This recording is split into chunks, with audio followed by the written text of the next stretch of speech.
ស្រឡាញ់ដែលយើងមានជុំពូគ្នាក្រុមពេលវេលាបងនៅតែចងចាំបងគិតថាវាគឺ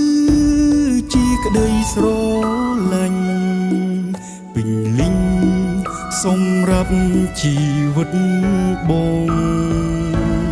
តែពេលនេះគ្រប់យ៉ាងមិនដូចការគិត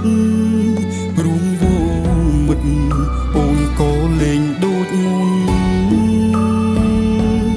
កាយវិការហាក់ដូចជាលែងទុនខ្លួនវាស្ងួនតែងតែស្រែកដាក់បងដឹងខ្លួនច្បាស់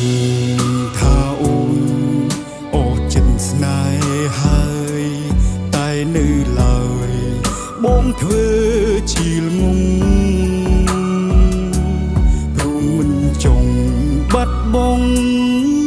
មនុស្សដែលខ្លួនស្រឡាញ់ទើបបងទ្រាំឈឺ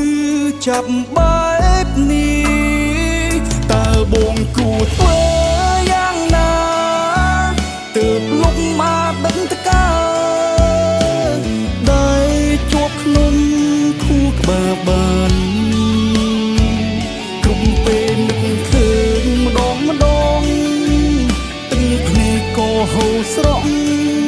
រយដុំនំស្រង់លើថ្ពោដោ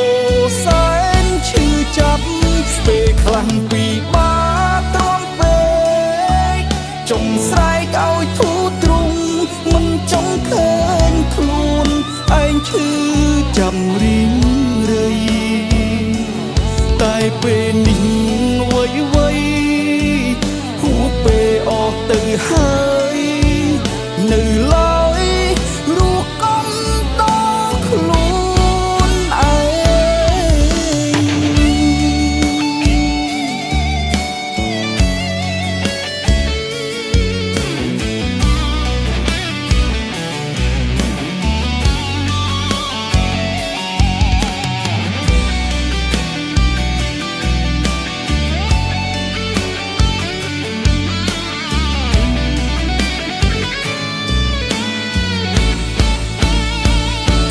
បងគួរធ្វើយ៉ាងណាទើបលុបមកដឹងតកាដែលជាប់ក្នុងខួរក្បាលបានគ្រប់ពេលនឹកឃើញម្ដងទឹកភ្នែកក៏ហូរស្រក់